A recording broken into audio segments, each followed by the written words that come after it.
In the last video, we went over the basics of the focus exercise. Now, I should say in Karen's book, she calls it watch. You can use whatever term you want, just be consistent. Now, in this video, I want to talk about how we can extrapolate it. So we want to put a dog in a position to succeed, and the way that I do that is by eliminating things. So if I have something that's 10 steps, I might process it in just helping the dog practice the first step over and over until the dog has that one to colt. Then I would do the second step by itself. So by breaking it down into individual steps, the dog actually can practice and master it. And then we can eventually start combining the steps together. This is a great technique to use really for anything where you want to desensitize a dog to an issue or a stimulus. So in this one, yes, you're doing a great job of focusing, so I'll reward that. So what we want to do is we want to practice again in very short 1 to 2 minute sessions. I mean, probably about a minute would be ideal, about 10 to 15 treats. Now, I'm going to leave these tricky trainers here. Make sure it's a meat treat, a really high value treat. Carol's not very treat motivated, but these treats she really likes. So I'd recommend you continue with these. So these are very rich, so I'm tearing them in half and doubling our pleasure. So basically what I want to do is I want to practice it inside in a quiet environment where there's no distractions. And because you have 2 dogs, you might have to tether one of them, or so that you don't have competition, because that can create a growly situation. And I would probably do it with both of them. Eventually you can have one here and practice them both simultaneously, which would be pretty cool. Okay. All right, so once you get to the point where the dog is pretty much just looking at you immediately, then we want to start making it more challenging, and we do that by adding distractions. So I would turn the TV on, volume 1, at just regular TV.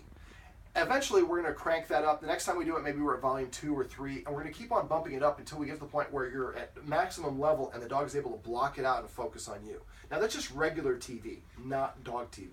Because she's dog reactive, correct? Mm-hmm. So we want to make sure that we can condition her for that. So going back to the point I made earlier, breaking it down into individual elements, seeing a dog on a walk, being close to a dog, hearing a dog, and smelling a dog, that's a lot of senses all at once. So what I would do is then record the dog whisper or something on Animal Planet, or a video of the dog's barking, and play that, but now we're going back to volume 1. So now that's going to be a stronger trigger. The dog's going to, so we redirect her, wait for her to settle down. If she gets too worked up, pause that, wait for her to settle down, do a couple without it, and then go back to, but that's why we start at volume 1. We want it just so low she can almost can't hear it. And then each time we do it, we're going to gradually raise the volume, until we get to the point where it sounds like a real dog is barking and she's able to block it out. So we're going to keep, and then I would also, because she's reacted to men, I would try to have a man come over who is very, preferably shorter. Height matters for dogs, so I would say a petite guy, but not a really big guy. And somebody that's not very loud and not very fast. When they come in, they should have kind of softer movements, soft body language, not look at the dog, not engage with the dog. And then eventually, if you can get to the point where maybe, and you might have to, it's too much for the dog when he's in here, you might have to have him go sit in the kitchen, in your chair, facing your back door. And the dog's, okay, he's over there, I can focus on you real quick, and I'll look back over there. And then eventually we want to have that person a little bit closer and a little bit closer so she can focus on you doing this exercise while there is a stranger present. But the stranger should be quiet at first. But eventually we'd like to have the stranger maybe making a phone call, maybe dictating a text. So she's able to focus amongst all those distractions. I know you're still there, focus. So once we've gotten to the point where the dog has it down amongst distractions inside, the next step is do it outside.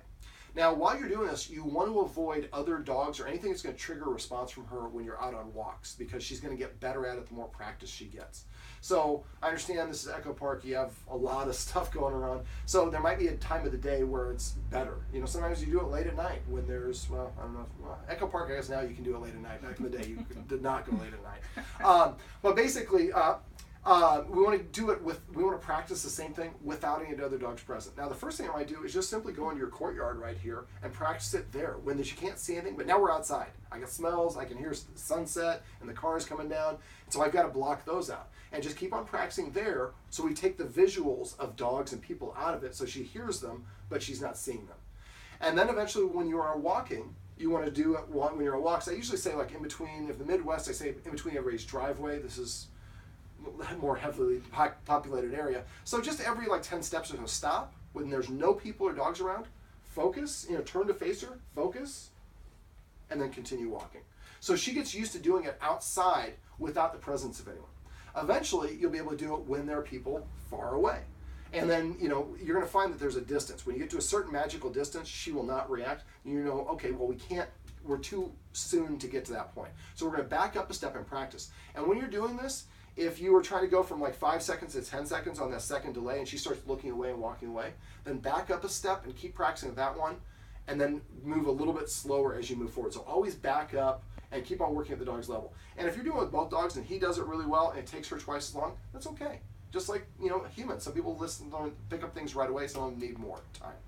So basically we want to gradually practice all these things, and so that when you say focus, she just, whatever she's doing, snaps and looks up at you. She's forgetting about what she's looking at, and you're giving her the treat. Now we're giving her make sure you give her a treat every time you do this, and we use these high value treats so we know that she really enjoys them. So eventually what will happen is the dog will start able to look up at you amongst even a dog walking nearby, but it's going to take a little time and practice. All right, we're going to talk off camera about some counter conditioning that we can do, which is another great technique to help a dog feel better about stimuluses that they're reactive to, especially a fearful dog like Carrol. So if you want some more information on that, go to doggoneproblems.com and I'll hook you up.